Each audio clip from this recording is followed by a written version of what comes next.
మన ప్రభు అయిన యేసుక్రీస్తు పరిశుద్ధ నామంలో దేవుని ప్రియులైన మీ అందరికీ ప్రభు నామంలో వందనాలు తెలియజేస్తూ ఉన్నాను. ఈ సమయమందు మనం యోహాను సువార్త 10వ అధ్యాయాన్ని ధ్యానం చేసుకుందాము. యోహాను సువార్త 10వ అధ్యాయం. గొర్రెల దొడ్డిలో ద్వారమున ప్రవేశింపక వేరొక మార్గమున ఎక్కువాడు దొంగయు దోచుకునివాడై ఉన్నాడు. ద్వారమున ప్రవేశించువాడు గొర్రెల కాపరి. అతనికి ద్వారపాలకుడు తలుపు తీయును. గొర్రెలు అతని స్వరము వినును. అతడు తన సొంత గొర్రెలను పేరు పెట్టి పిలుచును, వాటిని వెలుపలకు నడిపించును. మరియు అతడు తన సొంత గొర్రెలన్నిటినీ వెలుపలకి నడిపించినప్పుడల్లా వాటికి ముందుగా నడుచుచు గొర్రెలు అతని స్వరమును ఎరుగును గనుక అవి అతన్ని వెంబడించును. అన్యుల స్వరము అవి ఎరుగువు గనుక అన్యుని ఎంత మాత్రము వెంబడింపక వాని యొద్ద నుండి పారిపోవునని మీతో నిశ్చయముగా చెప్పుచున్నానని వారితో అనెను. ఈ సాదృశ్యము యేసు వారితో చెప్పెను, గాని ఆయన తమతో చెప్పిన సంగతులు ఎట్టివో వారు గ్రహింపలేదు. కాబట్టి యేసు మరలా వారితో ఇట్లనెను, గొర్రెలు పోవు ద్వారమును నేనే. నాకు ముందుగా వచ్చిన వారందరూ దొంగలను దోచుకుని వారై ఉన్నారు. గొర్రెలు వారి స్వరము వినలేదు. నేనే ద్వారమును. నా ద్వారా ఎవడైనా లోపల ప్రవేశించిన ఎడల వాడు రక్షించబడిన వాడే లోపలికి పోవచ్చు, బయటకు వచ్చుచు మేత మేచునుండును. దొంగ దొంగతనమును, హత్యను, నాశనమును చేయుటకు వచ్చును, గాని మరి దేనికిని రాడు. గొర్రెలకు జీవమిచ్చు కలుగుటకును అది సమృద్ధిగా కలుగుటకును నేను వచ్చితినని మీతో నిశ్చయముగా చెప్పుచున్నాను. నేను గొర్రెలకు మంచి కాపరిని. మంచి కాపరి గొర్రెల కొరకు తన ప్రాణం పెట్టును. జీతగాడు గొర్రెల కాపరి కాడు గనుక గొర్రెలు తనవి కానందున తోడేలు వచ్చుట చూచి గొర్రెలను విడిచిపెట్టి పారిపోవును. తోడేలు ఆ గొర్రెలను పట్టి చెదరగొట్టును. జీతగాడు జీతగాడే కనుక గొర్రెలను గూర్చి లక్ష్యము చేయక పారిపోవును. నేను గొర్రెల మంచి కాపరిని. తండ్రి నన్ను ఎలాగున ఎరుగునో, నేను తండ్రిని ఎలాగు ఎరుగుదునో అలాగే నేను నా గొర్రెలను ఎరుగుదును. నా గొర్రెలు నన్ను ఎరుగును, మరియు గొర్రెల కొరకు నా ప్రాణము పెట్టుచున్నాను. ఈ దొడ్డివి కానీ వేరే గొర్రెలు నాకు కలవు. వాటిని కూడా నేను తోడుకొని రావలను. అవి నా స్వరం విన్ను. అప్పుడు మంద ఒకటియు గొర్రెల కాపరి ఒకడును అగును. నేను దాన్ని మరలా తీసుకున్నట్లు నా ప్రాణం పెట్టుచున్నాను. ఇందువలననే నా తండ్రి నన్ను ప్రేమించుచున్నాడు. ఎవడును నా ప్రాణం తీసుకొనుడు. నా అంతట నేనే దాన్ని పెట్టుచున్నాను. దాన్ని పెట్టుటకును అధికారం కలదు, దాన్ని తిరిగి తీసుకొనుటకును నాకు అధికారం కలదు. నా తండ్రి వలన ఈ ఆజ్ఞను పొందితిని అనెను. ప్రియశ్వాసులారా, ప్రభు అయిన యేసుక్రీస్తు గొర్రెలకు మంచి కాపరి. గొర్రెల ఇజ్రాయేలు జాతికి సాదృశ్యం ఈ గొర్రెల దొడ్డిని గురించి ప్రభువు చెప్తున్నాడు. ద్వారం ప్రభువే. ఇజ్రాయేలు దేశంలో గొర్రెల కాపరులు గొర్రెల్ని కాచుకోవడం, అలాగే మరలా వాటిని సాయంకాలానికి దొడ్డలో పంపిస్తారు. దానికి ఒక ద్వారపాలకుడు నియమించబడతాడు. ద్వారపాలకుడు రాత్రంతా వాటిని కాపలా కాస్తాడు. ఉదయమైనప్పుడు కాపరి వస్తాడు. కాపరి వచ్చినప్పుడు అవి తన సొంత గొర్రెలు గనక కాపరికి ద్వారపాలకుడు తలుపు తీస్తాడు. అలాగే ఈ కాపరి తన మందను బాగా గుర్తిస్తాడు. మంద కూడా కాపరి స్వరాన్ని వింటుంది. ఈయన మార్గం గుండా వస్తాడు, తిన్నని మార్గం గుండా. అదే దొంగ దోచుకునేవాడైతే అక్రమంగా చొరబడతాడు. కావలివాడు కాపరి కానివాడికి తలుపు తీయడు. అలాగే ఇశ్రాయేలీలకి నేను మంచి కాపరిని. ఆ కాపరి అయిన నేను నా జనుల దగ్గరకు వచ్చాను. జనులు ఆయన స్వరాన్ని వింటారు. ఆయన ఎవరో జనులకు తెలుసు. జనులు ఎవరో ఎట్టివారో ఆయన వారెవరో ఆయన బాగా ఎరుగును. ప్రియశ్వాసి, నీవు ఆయన బిడ్డవేనా? ప్రభు అంటారు, నేను మంచి కాపరిని. గొర్రెల కోసం ప్రాణం పెట్టవచ్చాను. జీతగాడు అయితే జీతం కోసం పనిచేస్తాడు. తోడేలో లేదో ఏదన్నా అపాయమో వచ్చినప్పుడు వాడు ముందు తన ప్రాణం దక్కించుకున్నట్లుగా పారిపోతాడు. అలాగే దొంగ అయితే నాశనానికి, హత్యకు, దొంగతనానికి వస్తాడు తప్ప మేలు చేయడానికి రాడు. ఇదిగో హత్య చేసేవారు, దొంగలు, దోచుకునేవారు, నాశనం చేసేవారు, అలాగే వారి స్వలాభేక్ష కోసం ఇంతవరకు ఎందరో వచ్చారు. ఎన్నో రకాలుగా పనులు జరిగాయి. అయితే ఇప్పుడు నేను వచ్చాను. నేను మంచి కాపరిని, నేనే ద్వారాన్ని. ఈ ద్వారం గుండానే గొర్రెలు బయటికి లోపలికి వస్తాయి, మేత మేస్తాయి, కాపరి వెంట నడుస్తాయి. కాపరి స్వరం అవి వింటాయి. కాపరి ముందు నడుస్తున్నప్పుడల్లా కాపరిని శ్రద్ధగా వెంబడిస్తాయి. విశ్వాసులారా, యేసుక్రీస్తు గొర్రెలకు పోల్చి విషయాలను తెలియచేస్తూ ఉన్నారు. అంతేకాదు, నావి కానీ, నా దొడ్డివి కానీ వేరే గొర్రెలు కూడా నాకున్నాయి. అంటే ఇశ్రాయేలీలే కాదు, అనేకులు ఉన్నారు. ఇప్పటికైతే వాళ్ళకు సువార్త తెలియదు. యేసుక్రీస్తు ప్రభు ఆ మాటలు చెప్పేసరికి యేసుక్రీస్తు ప్రభు ఇంకా ప్రాణం పెట్టలేదు కనుక, యేసుక్రీస్తు ప్రభు ప్రాణం పెట్టి తిరిగి లేచే వరకు కూడా సువార్త అందరికీ ప్రచురం కాలేదు. ప్రచురమైన తర్వాత అనేకులు విశ్వసించారు. విశ్వసించిన వారందరూ ఆయన దగ్గరికి చేర్చబడ్డారు. వాటిని కూడా నేను తీసుకుని వస్తాను, అవి కూడా నా స్వరం వింటాయి. అప్పుడు మంద ఒకటి అవుతుంది, కాపరి ఒకడవుతాడు అంటూ ప్రభు అనేకమైన విషయాలు స్పష్టంగా తెలియచేస్తున్నారు. విశ్వాసులారా, ఇక్కడ చూడండి, ప్రభువు కాపరి. అలాగే ప్రజలను ఆయన గొర్రెలతో పోల్చి మాట్లాడుతున్నాడు. విశ్వాసులారా, ప్రభు కాపరి అయితే కాపరి స్వరం వినే గొర్రెలు ఆయనవి. ప్రభు కాపరి అయితే కాపరిని వెంబడించే గొర్రెలు ఆయనవి. ప్రభు దేవుడు, అద్వితీయ దేవుడు. ఆయన దైవ నరుడు. దేవుడే కానీ నరుడుగా వచ్చాడు.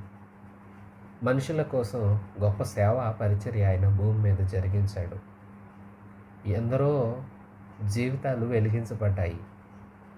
ఎందరో యేసుక్రీస్తు పరిచర్య చేస్తున్న దినాల్లో రోగాలు పోగొట్టుకున్నారు, గొప్ప గొప్ప కార్యాలను పొందుకున్నారు, మేలులు అనుభవించారు, చక్కటి దీవెనలు ఎన్నో పొందుకున్నారు.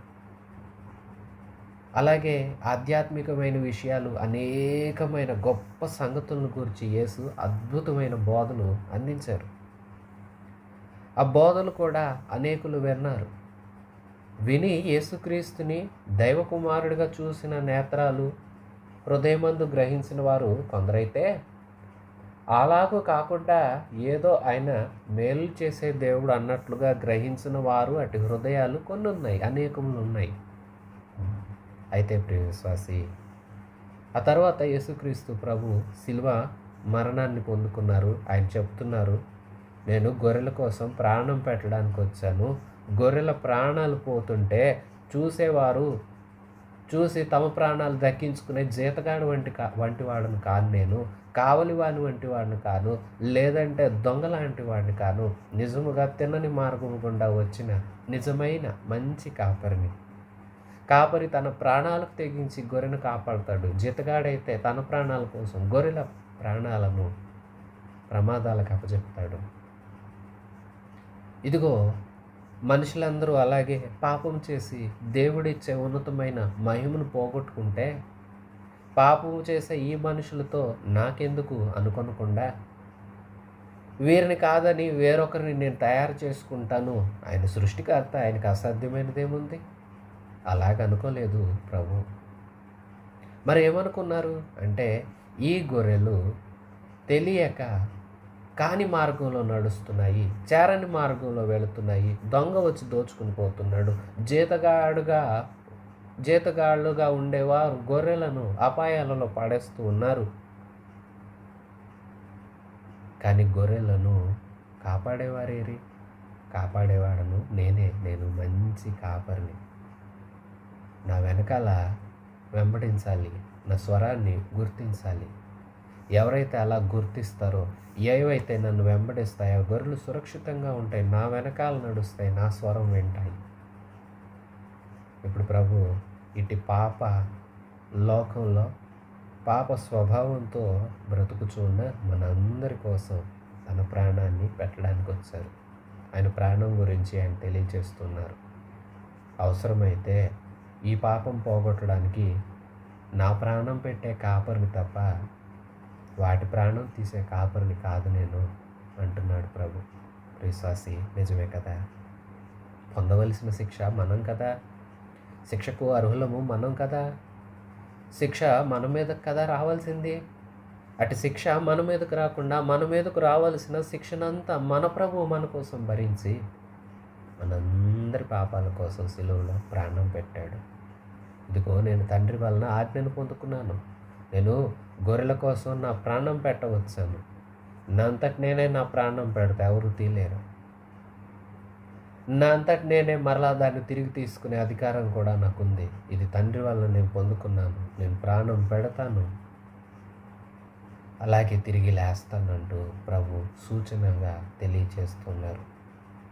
ప్రియశాస్లారా, ప్రభు ప్రాణత్యాగం చేసింది మన కోసమే. ఆయన మంచి కాపరి, మంచి హృదయమున్న కాపరి, సంపూర్ణంగా ప్రేమించిన కాపరి, ఏమాత్రము పోగొట్టుకున్నట ఇష్టం లేక నశించిపోతే నశించిపోయారులే అనుకొనక మనందరినీ ప్రేమించిన ప్రేమ కాపరి మన దేవుడు, మంచి కాపరి.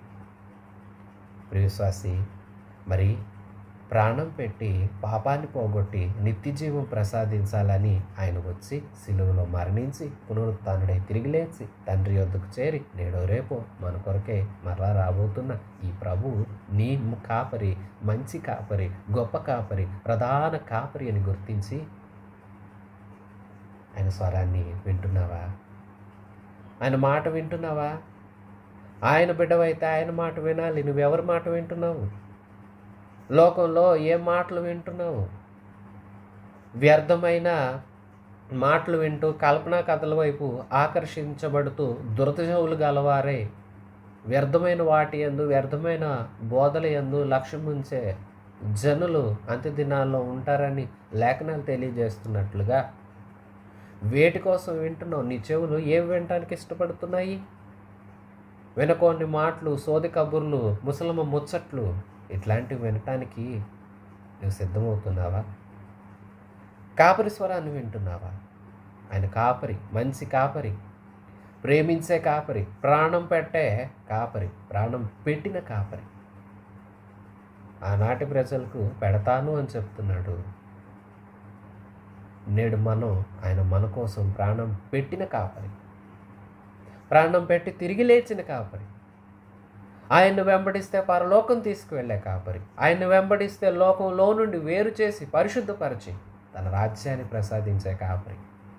ఒకటి, ఆయన స్వరం వినాలి. వింటున్నావా? ఆయన మాటలు వింటున్నావా? ప్రియ విశ్వాసి, ఎవరెవరో మాటలు, ఏవేవో మాటలు, వృధా అయిపోయిన మాటలు, ఈవేళ సమయాన్ని వ్యర్థం చేసుకుంటూ అనేకులు తమ యొక్క సమయాన్ని దేవుని మాటలు వినటానికో, మంచి పనులు చేయడానికో, లేదంటే ప్రార్థన చేయడానికో ఉపయోగించుకోకుండా వ్యర్థమైన మాటలు, వాళ్ళ గురించి, వీళ్ళ గురించి, ఇతరుల గురించి, అది ఇది అనుకుంటూ లోకపు వార్తలు చెప్పుకుంటూ సమయాన్ని వృధా చేసుకుంటూ కొందరు ఎడతెరపు లేకుండా మాట్లాడుతూ ఉంటే మరికొందరు అంతగా చెవులు పెట్టి అటు సోది మాటలను వినేవారైపోయారు. నీవు కాపరి స్వరాన్ని వినాలి. కాపరి స్వరం వింటే మంచి మార్గంలో నడుస్తావు. ఎవరెవరో స్వరాన్ని వింటే జాగ్రత్త.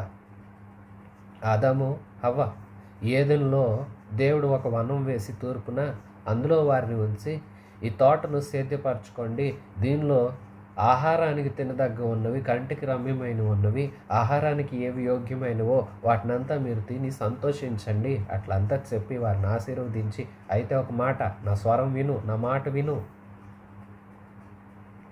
ఏంటంటే ఈ తోట మధ్యలో ఉన్న చెట్ల జోలికి నువ్వు పోవద్దు, అవి తినునాడు నువ్వు చస్తావు అని ఆదాముతో చెప్తే ఆదాము తల ఊపాడు. సంతోషంగా వాళ్ళ జీవితం సాగిపోతుంటే వీరి చెవుల్లో మరొక స్వరం పడింది. అదే సాతాను స్వరము. అది నాశనము చేయ స్వరము. దొంగ దోచుకొనటానికి వస్తాడు, నాశనం చేయడానికి వస్తాడు, హత్య చేయడానికి వస్తాడు. అలాంటి స్వరం వినిపించింది. ఏమనంటే, ఇది నిజమా? దేవుడేదైనా మిమ్మల్ని తినొద్దన్నాడా? ఎందుకన్నాడో తెలుసా? తింటే మీరు దేవదూతల వంటి వారైపోతారు. అప్పుడు మీరు ఎవరి స్వరాన్ని విన్నారు? ప్రియవిశ్వాసి, మీకు అర్థమవుతుందా విశ్వాసులారా? వింటున్నారా? శ్రద్ధ నిలుపుతున్నారా? దేవుని స్వరము, దేవుని మాటలు వింటున్నారా? ఇదిగో సాతాను మోసపుచ్చడానికి అనేకుల ద్వారా రకరకాల మాటలు మీ చెవిని పడవేస్తాడు. వాటిని వింటున్నారా? వేటిని వింటున్నారు? ఆయన మంచి కాపరి. మనం మంచి గొర్రెలంగా ఉండాలనుకుంటే ఆయన మనల్ని పచ్చిక గల చోట్ల పరుండి చేసి శాంతికరమైన జలాల యొద్దకు నడిపించి మనల్ని సమృద్ధిగా మంచి మేతగల భూమిలో మనల్ని పచ్చిక గల చోట్ల పరుండి చేయాలంటే మనం ఆ మంచి కాపరి యొక్క స్వరాన్ని వినే మంచి గొర్రెల్లాగా ఉండాలి. రెండవది, విన్నదాన్ని అనుసరించాలి. ఆయన స్వరం విన్నావు, సరిపోయింది. ఆయన స్వరం విన్న తర్వాత ఆయన ఎటు వెళుతున్నాడో, ఎక్కడికి వెళుతున్నాడో, ఎటు నడిపిస్తూ ఉన్నారో ఆయనను వెంబడించాలి. కొందరు వాక్యాలు వింటారు, వెంబడించరు, వాటిని అనుసరించరు. కొందరు వాక్యాలు ఇతరులకు కూడా బోధిస్తారు, కానీ వాటిని కూడా వెంబడించరు, అనుసరించరు. వారు చెప్పిన దాని విషయంలో కూడా వారు శ్రద్ధ నిలపరు. చూసారా? వింటే మాత్రం సరిపోయిందా? ఏదో లోకవార్తలు కదా విన్నట్లుగా దేవుని వాక్యం వింటే సరిపోయిందా? కాపరి స్వరం వింటే సరిపోదు. కాపరి ఏం చెప్తున్నారు, ఎటు నడవమంటున్నారు, ఆ స్వరం ఎటు వినిపిస్తుంది, ఆయన ఎటున్నారు, ఆయన ఎటు సాగుతున్నారో అటు మనం సాగాలి. కాపరి స్వరాన్ని వినాలి మనం. ఆ మంచి కాపరి మనల్ని శ్రేష్టమైన మార్గంలో నడిపిస్తారు, పరలోకానికి చేర్చే మార్గంలో నడిపిస్తారు. అప్పుడు ఆయన వెంబడించాలి. నా గొర్రెలైతే నా స్వరం వింటాయి, నా గొర్రెలైతే నా స్వరం విని నేను ముందు నడిచినప్పుడల్లా, కాపరి ముందు నడిచినప్పుడల్లా, కాపరి యొక్క మంద అయితే ఆ కాపరిని వెంబడిస్తాయి. అవి అన్యుని స్వరాన్ని గుర్తించవు, అన్యుని వెనకాల పోవు, అవసరమైతే పారిపోతాయి, కానీ అన్యుని స్వరం వెంబడించవు. అట్లాగే ప్రియ విశ్వాసి, మరి నీవు దేవుని వెంబడిస్తున్నావా? లోకపు పద్ధతులను వెంబడిస్తున్నావా? లోకపు ఆచారాలను వెంబడిస్తున్నావా? లోకంలో ఉన్న గొప్ప గొప్ప ఆశలు, గొప్ప గొప్ప కాంక్షలు, ఇతరులు లోకస్తులు ఎలాంటి ఆశలు, కాంక్షలు, కోరికలు కలిగి ఉన్నారో, ఎలాంటి ఉద్దేశాలు ఇవి మేము సాధించాలి, వాటి వెనకాల మేము పడాలి, వీటిని మేము కూర్చుకోవాలి, వాటిని మేము అందుకోవాలి అన్నట్లుగా లోకస్తులు వ్యర్థముగా ప్రయాసపడుతున్నట్లుగా నీవు వాటి వెనకాల వెళుతున్నావా? కాపరి ఎటు నడిపిస్తున్నారో ఆ కాపరి వెనకాల ఆయన్ని వెంబడిస్తూ వెళుతున్నావా? మన ప్రభువు మంచి కాపరి. మంచి కాపరి అయిన మన ప్రభువు మనల్ని మంచి మార్గంలో నడిపిస్తాడు. ప్రియ విశ్వాసి, ఈ కాపరిని నీవు ఎరుగుదువా? ఈ కాపరిని ఎరిగి ఉన్న నీవు కాపరి స్వరాన్ని వింటున్నావా? ఆయన స్వరం ఎరుగుదువా? ఆయన స్వరమును ఎరిగిన నీవు ఆయన్ను వెంబడిస్తున్నావా? అయితే నీవు ధన్యుడవు, ధన్యురాలు. ప్రియ విశ్వాసులారా, మీరు వినని వారైతే జాగ్రత్త, ప్రమాదాల్లో పడతారు. దొంగ వస్తాడు, దొంగతనం చేస్తాడు, నాశనం చేస్తాడు, హత్య చేస్తాడు, దోచుకుంటాడు, నడవలసిన మార్గాన్ని చెదరగొడతాడు. జీతగాడైతే తన ప్రాణము, తన యొక్క లాభాన్ని చూసుకుంటాడు. జీతగాడి చేతిలో పడకు, దొంగ చేతిలో పడకు. దేవుని స్వరం విను, ఆయన్ను వెంబడించు, నీవు దీవించబడతావు. ప్రియ విశ్వాసులారా, వింటున్నారా? శ్రద్ధ పెడుతున్నారా? ఎవరిని వెంబడిస్తున్నారు? ఎవరి స్వరాన్ని వింటున్నారు? ఈ మంద కోసము తన ప్రాణం పెట్టాలని ఆయన పరమునే విడిచి భూమికి వచ్చి అందరి కోసం తన ప్రాణాన్ని త్యాగం చేశారు. ప్రాణం పెట్టుటకును, దాన్ని తిరిగి పొందుటకును అధికారమున్న మహాదేవుడు, మన దేవుడు, గొప్ప కాపరి, మంచి కాపరి, రాబోతున్న ప్రధాన కాపరి. ఈ కాపరిని వెంబడించు, ఈ కాపరి స్వరాన్ని గుర్తించి పాటించు. యోహాను సువార్త 10వ అధ్యాయం 19వ వచనం నుంచి, ఈ మాటను బట్టి యూదులలో మరలా భేదాలు పుట్టెను. వారిలో అనేకులు, వాడు దయ్యం పట్టినవాడు, వెరివాడు, వారి మాట ఎందుకు వినుచున్నారు అనిరి. మరికొందరు, ఇవి దయ్యం పట్టిన వాని మాటలు కావు, దయ్యము గురుడివాని కన్నులు తెరవగలదా అన్నారు. కొందరేమో దయ్యం పట్టింది అంటున్నారు, కొందరేమో దయ్యం పట్టిన వాళ్ళు అయితే గురుడివారి కన్నులు తెరుస్తారా? ఇట్లా అంతా రకరకాల మాటలు, భేదాలు వచ్చాయి. ఆయన మాటలను అపార్థం చేసుకుంటున్నారు. నీవు అర్థం చేసుకుంటున్నావా? లేఖనాలను గ్రహిస్తున్నావా? 22వ వచనం నుంచి, ఆలయ ప్రతిష్ఠిత పండుగ యెరూషలేములో జరుగుచుండెను. అది శీతకాలము. అప్పుడు యేసు దేవాలయంలో సొలొమోను మంటపమున తిరుగుచుండగా యూదులు ఆయన చుట్టూ పోగై, ఎంతకాలం మమ్మను సందేహపెట్టుదువు? నీవు క్రీస్తువైతే మాతో స్పష్టముగా చెప్పమని. అందుకు యేసు, మీతో చెప్పితిని గాని మీరు నమ్మరు.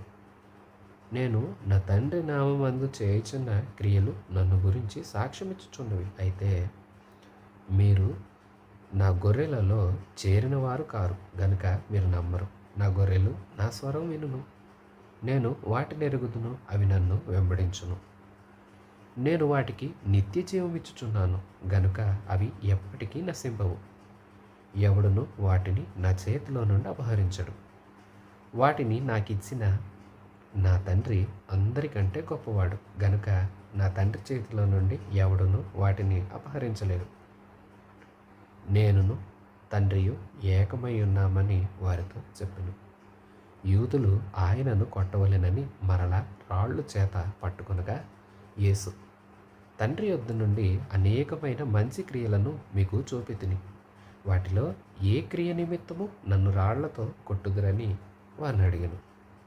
అందుకు యూదులు, నీవు మనుష్యుడివై ఉండి దేవుడనని చెప్పుకొంచున్నావు గనుక దేవదూషణ చేసినందుకే నిన్ను రాళ్లతో కొట్టుదుము కానీ మంచి క్రియ చేసినందుకు కాదని ఆయనతో చెప్పిరి.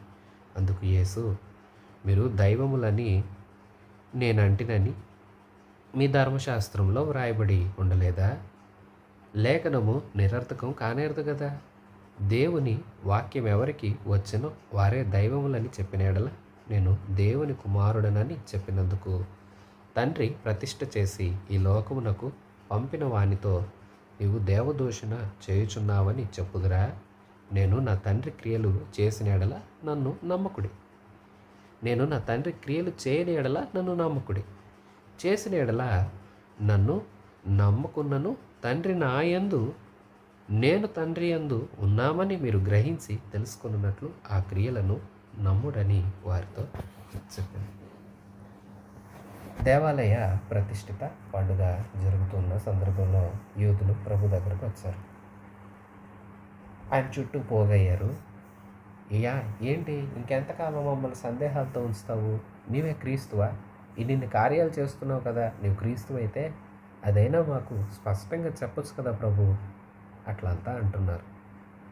యేసయ్య అంటారు, నేను చెప్పాను, మీరు నమ్మరు. నేను చెప్తున్నాను, మీకు నమ్మకం లేదు. నమ్మకం లేనప్పుడు నేను మీకు ఇంకా ఏం చెప్పాలి, ఎలా చెప్పాలి? అట్లంతా ప్రభు అడుగుతూ, నేను నా తండ్రి నామమందు చేస్తున్న క్రియలే నన్ను గురించి సాక్ష్యం ఇస్తాయి. అయితే మీరు నా గొర్రెలలో చేరిన వారు కారు కదా, కాబట్టి మీరు నమ్మరు. నా గొర్రెలు నా స్వరాన్ని వింటాయి, నేను వాటిని ఎరుగుదును, అవేమో నన్ను వెంబడిస్తాయి. నేను వాటికి నిత్య జీవం ఇస్తున్నాను గనుక అవి ఎప్పటికీ నశించు. ఎవడును వాటిని నా చేతిలో నుండి అపహరించడు. వాటిని నాకిచ్చిన తండ్రి అందరికంటే గొప్పవాడు గనుక నా తండ్రి చేతిలో నుండి ఎవడునూ వాటిని అపహరించలేడు. నేనును నా తండ్రియు ఏకమై ఉన్నామని వారితో ప్రభు చెప్తున్నారు. మేము తండ్రి నేను ఏకమై ఉన్నాం. మీరు నా గొర్రెల్లో చేరిన వారు కాదు. నా గొర్రెలు అయితే నా స్వరాన్ని వింటాయి. అవి ఏమిటో నాకు తెలుసు, నేనేంటో వాటికి తెలుసు. అవి నన్ను వెంబడిస్తాయి. అయితే మీరు వాటిలో చేరిన వారు కారు. కానీ నేను ఎన్ని చెప్పినా మీరు నమ్మరు. మీరు అడిగిన ప్రశ్నకు నేను ఇదివరకు మీకు సమాధానం చెప్పాను అని ప్రభు వారితో మాట్లాడుతుంటే వాళ్ళట ఆయన కొట్టాలని, చంపాలని రాళ్ళు చేత పట్టుకున్నారట. చేత పట్టుకోగానే యేసు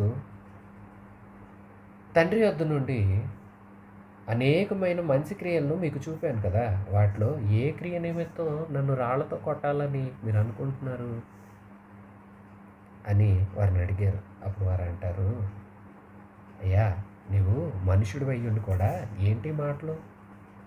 నా తండ్రి అంటూ దేవుణ్ణి నీతో సమానంగా చేసుకుంటున్నావు. నేనే దేవుణ్ణి అన్నట్లుగా మాట్లాడుతున్నావు. నీవు దేవదోషం చేస్తున్నావు. అందుకే నిన్ను రాళ్లతో కొట్టాలనుకుంటున్నావు, నువ్వు చేసిన క్రియలను బట్టి కాదు అని వారందరూ సమాధానం చెప్తున్నారు. విశ్వాసులారా, నిజమే కదా, ప్రభు అదే చెప్పారు. నా గొర్రెలు అయితే నా స్వరం వింటాయి, వాటికి నేను తెలుసు, నేనేంటో వాటికి తెలుసు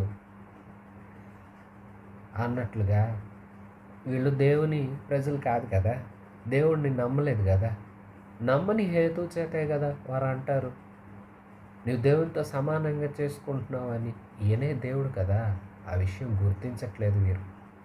ఈయనే పరలోకం నుండి వచ్చిన జీవాహారం, ఈయనే కదా పరలోకం నుండి పంపబడిన వాడు, లోక పాపాలను మోసుకొని పోతున్న దేవుని గొర్రెపిల్లగా దేవుని ఎదుట ఉండి, గొర్రెపిల్ల ఎలాగైతే పాపాల కోసం ప్రాయశ్చిత్తం చేయడానికి, బలి అర్పించడానికి వినియోగించేవారో, అలాగే తండ్రి ఎదుట మనందరి పాపాలను ఆయన మీద వేసుకొని సిలువనెక్కి మనందరి పాపాల కోసం మరణించి తిరిగి లేచే పరమ తండ్రి ఆయనే కదా. ఆ గుర్తింపు వీరిలో లేదు కదా. లేని హేతు చేత వీరు అలాగే మాట్లాడుతున్నారు. వీరెంత మాత్రము ప్రభు యొక్క స్వరాన్ని గుర్తించరు. ప్రభు ఏమిటో వారికి తెలియదు, కాపరి ఏమిటో తెలియదు, కాపరి యొక్క వివరాలు ఏంటో తెలియదు. ఇవన్నీ తెలియని వీరు రకరకాల మాటలు మాట్లాడుతూ ఉంటారు. మంచి మాటలు చెప్పినా వినరు, గ్రహించరు. దేవుడేం మాట్లాడాలనుకుంటున్నారో, ఆయన ఏం చెప్పాలనుకుంటున్నారో, అసలు ఆయన ఏమై ఉన్నారో చెప్పినా నమ్మరు, చేసిన కార్యాలు చూడరు. ఎన్ని వారి ముందు చేసిన కార్యాలు బాగున్నాయి అంటారు, లేదంటే ఆయన మీద అవి చేసినందుకు ప్రజలు ఆయన మీద దృష్టి ఉంచుతున్నందుకు ఆయన మీద కోపగించుకుంటారు తప్ప ఆయన ఏంటో గుర్తించరు. అలాంటి మీకు ఎన్ని చెప్పాలి, ఏమని చెప్పాలి, ఎంత చెప్తే మీకు అర్థమవుతుంది? లేఖనాలు నిరర్ధకం కానేరవు కదా. దేవుని వాక్యము ఎవరికి వచ్చినో వారే దైవములని చెప్పినాడలా, నేను దేవుని కుమారుణ్ణి అని చెప్పినందుకు తండ్రి ప్రతిష్ఠ చేసి ఈ లోకమునకు పంపిన వానితో మీరేమంటున్నారు? నేను దేవదోషం చేస్తున్నానని మీరు చెప్తారా? నేను నా తండ్రి క్రియలు చేయని ఎడలా నన్ను నమ్మొద్దు. తండ్రి ఏవైతే నా చేత చేయిస్తున్నారో ఆ కార్యాలు మీరు చూడండి, ముందు కార్యాలను నమ్మండి. నిజమే కదా, కార్యాలను నమ్మితే చేసిన ఆయన ఏంటో తెలుస్తుంది. ఆయన మీద కాస్తంత శ్రద్ధ నిలుపుతారు, అప్పుడు ఆయన ఏంటో తెలుసుకుంటారు. ఆయన ఏంటో తెలుసుకుంటేనే పంపిన ఆయన ఎవరో తెలుస్తారు. అప్పుడు కదా మీరు గ్రహిస్తారు. నేను తండ్రి చేస్తున్న చెప్పిన కార్యాలు, తండ్రి కార్యాలు, గొప్ప కార్యాలు చేయకపోతుంటే నన్ను నమ్మాల్సిన అవసరం లేదు. కానీ నేనే కార్యాలు చేస్తున్నానో మీకు తెలుసు కదా. ముందు ఆ కార్యాలన్నా నమ్మండి. నన్ను నమ్మకున్నను నా తండ్రి నా యందు ఉన్నామని గ్రహించి తెలుసుకున్నట్లు ముందు ఆ క్రియలేంటో తెలుసుకోండి. మేమిద్దరం ఏకమై ఉన్నాం. నేనే తండ్రి, తండ్రే నేను. మేమిరువురం కలిసి ఉన్నాము. నిజమే, మన ప్రభు తండ్రి, కుమార, పరిశుద్ధాత్మ ఏకమై ఉన్న దేవుడు. అయినా మేము ఏకమై ఉన్నాము. నేనేంటో తండ్రికి తెలుసు, తండ్రి ఏంటో నాకు తెలుసు. తండ్రి నాకేది బోధిస్తారో నేను అది మీకు బోధిస్తాను. తండ్రి నా చేత ఏ కార్యాలు చేయిస్తారో నేను అవి చేస్తాను. అందుకే ముందు ఆ కార్యాలన్నా తెలుసుకున్న, మేమేమై ఉన్నామో తెలుసుకున్నట్లు అసలు నేనేంటో తెలుసుకోవాలంటే ముందు ఆ కార్యాలన్నా నమ్మండి. విశ్వాసులారా, వాస్తవమే కదా. యేసుని నేటికి కూడా కొందరు అంగీకరించలేకపోతున్నారు. క్రైస్తవంలో ఉన్నవారు కూడా ఏవో అద్భుతాల కోసం, ఆశ్చర్యాల కోసం, లేదా అట్లా ఏదో అలా గడిచిపోతుందిలే అన్నట్లుగా ఉంటున్నారు తప్ప నిజంగా దేవుడేమై ఉన్నాడు, దేవుని శక్తి ఏమై ఉన్నది, తండ్రి ఏమై ఉన్నారు, ఇవన్నీ తెలుసుకునే ప్రయత్నాలు అనేకులు చేయట్లేదు. ముందు ఆయన ఏంటో తెలుసుకోవాలంటే ఆయన మన ఎడల చేస్తున్న ఏంటో మనం మొదట తెలుసుకోవాలి. మనకి ఎలాగో దినదినము కృపాక్షేమాలు అనుగ్రహిస్తున్నారు, ఆయుష్ ఇస్తున్నారు, ఆరోగ్యం ఇస్తున్నారు, దినదినము బ్రతకడానికి ఎలాగ పోషిస్తూ ఉన్నారు, మనల్ని ఎలాగ నడిపిస్తూ ఉన్నారు, మొదట వాటిని చూస్తూ వాటిని చేస్తూ ఉన్న దేవుడేమై ఉన్నాడో మనం గ్రహించుకోగలగాలి. వారికి ఈ మాటలు ప్రభు చెప్తున్నారు. 39వ వచనం. వారు మరలా ఆయనను పట్టుకొని చూచిరి, గాని ఆయన వారి చేతి నుండి తప్పించుకుని పోయాను. యోర్దాను అద్దరిని యోహాను మొదట బాప్తిస్మం ఇచ్చుచుండిన స్థలమునకు ఆయన తిరిగి వెళ్ళి అక్కడ నుండెను. అనేకులు ఆయన యొద్దకు వచ్చి, యోహాను ఏ సూచక క్రియ చేయలేదు, కానీ ఈయన గూర్చిన యోహాను చెప్పిన సంగతులన్నీ సత్యమైనవి అని. అక్కడ అనేకులు ఆయన యందు విశ్వాసం ఉంచారు. ఇక ప్రభు వాళ్ళ మధ్యలో నుండి వెళ్ళిపోయి యోహాను మొదట ఏ స్థలంలో అయితే బాప్తిస్మం ఇస్తూ సంచారం చేస్తూ ఉన్నారో బాప్తిస్మకుడైన యోహాను ఆ ప్రాంతానికి ప్రభు వెళ్ళారు. వెళ్తూ ఉంటే ఇగో అక్కడున్న ప్రజలు ఆయన్ని చూసి మాట్లాడుతున్నారు. మన మధ్యలో తిరిగిన యోహాను ఏ సూచక్రియలు కార్యాలు చేయలేదు, కానీ ఆయన సాక్ష్యం ఇచ్చారు. ఆయన ఇచ్చిన సాక్ష్యం ఈయన గురించే. ఈయన గురించి యోహాను చెప్పిన సంగతులన్నీ వాస్తవం, సత్యం. యోహాను ఏదైతే చెప్పారో ఈయన అట్లాగే ఉన్నారు. యోహాను ఏదైతే తెలియజేస్తూ వచ్చారో, ఏ సాక్ష్యం అయితే మనకిచ్చారో ఈయన గురించి ఈయన అదే. ఈయన ఆ సాక్ష్యానికి వాస్తవానికి ఈయన అద్దం పట్టినట్లుగా ఉన్నారు అంటూ చెప్పుకున్నారు. అనేకులు ఆ ప్రాంతంలో ఉన్నవారు ఆయన మీద విశ్వాసం ఉంచారట. విశ్వాసులారా, చూసారా, దేవుడు మంచి కాపరి. ఈ కాపరి మన కోసం ప్రాణం పెట్టినంత మంచోడు. ఎంత మంచివాడయ్యా నీవు, ఆయన ఎంత మంచివాడండి అని మీరు అడుగుతారా? పాపం చేసింది మనం. పాపం చేసిన మనల్ని నెట్టివేయకుండా, త్రోసివేయకుండా బయటకు తోలివేసి, ఎందుకురా నీవు ఉన్నావు, ఎందుకమ్మా నీవు ఉన్నావు, నిన్ను ద్రోహకార్యాలు చేస్తూ అపవిత్రంగా బ్రతుకుతున్నావు, నిన్ను ఇలా కాదు అలా చేయాలంటూ మనల్ని శిక్షించకుండా మనందరి పాపాన్ని ఆయన పైన, ఆయన భుజాలపైన వేసుకొని మనందరి పక్షంగా మన కొరకు, మన పాపాల కొరకు మరణించిన ప్రేమ గలవాడు ఆయన. మంచి కాపరి, అంత మంచోడు. మనల్ని ప్రేమించాడు కనుకే మనల్ని శిక్షించకుండా మన శిక్ష అంతా ఆయన మీద వేసుకున్నాడు. అంత మంచి కాపరిని నువ్వు ఎరుగుదువా? ఈ మంచి కాపరి చేసిన ప్రాణత్యాగం మన పాపాల నుండి మనల్ని రక్షించాలని. మరి రక్షించబడ్డావా? ఇంక నువ్వు పాపంలోనే ఉన్నావా? ప్రియశ్వాసి, నువ్వు ఇంక నువ్వు పాపంలోనే ఉంటే ఈ మంచి కాపరి మంచితనం అంతా నువ్వు ఏం చేస్తున్నట్లు? ఆయన మంచితనాన్ని నువ్వేదో వ్యర్థం చేస్తున్నావా? నువ్వెలాగున్నావు? ఆయన ఎంత మంచి కార్యం నీ కోసం, నా కోసం చేశారో నువ్వు గ్రహించని స్థితిలోనే ఉన్నావా? ఆయన మన కోసం చేసిన ప్రాణత్యాగం ఎటుకో మీరు నువ్వు గ్రహించకుండా ఉంటే మనం ఆయన త్యాగాన్ని నిరర్ధకం చేస్తున్నట్లు కదా. నిరర్ధకం చేసిన వారం అయితే మనం ఆయన వారం అనిపించుకోము. ఆయన వారం అయితే ఆయన మంచివాడు కాబట్టి ఆయన మంచితనాన్ని మనం కూడా పొందుకుంటాం.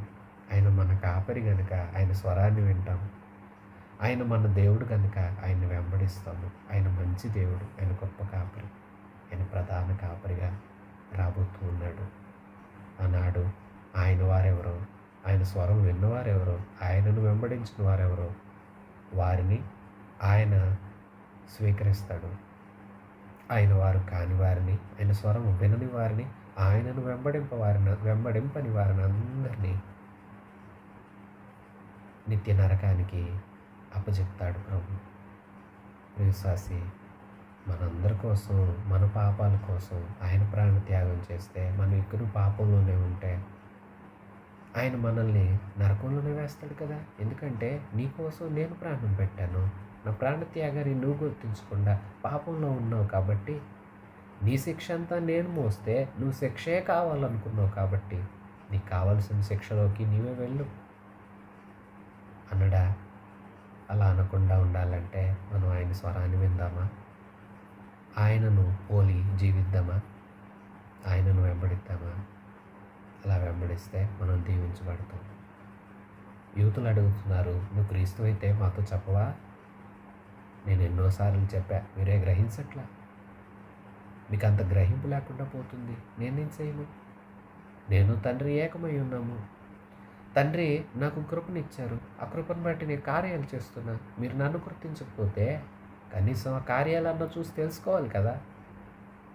అట్లంతా అంటే వారిలో భేదాలు పుట్టాయంట. వారంట కొందరేమో రకరకాలుగా మాట్లాడుతున్నారంట. ఆయన మాటలకు కొందరేమో రాళ్ళు చేత పట్టుకున్నారట.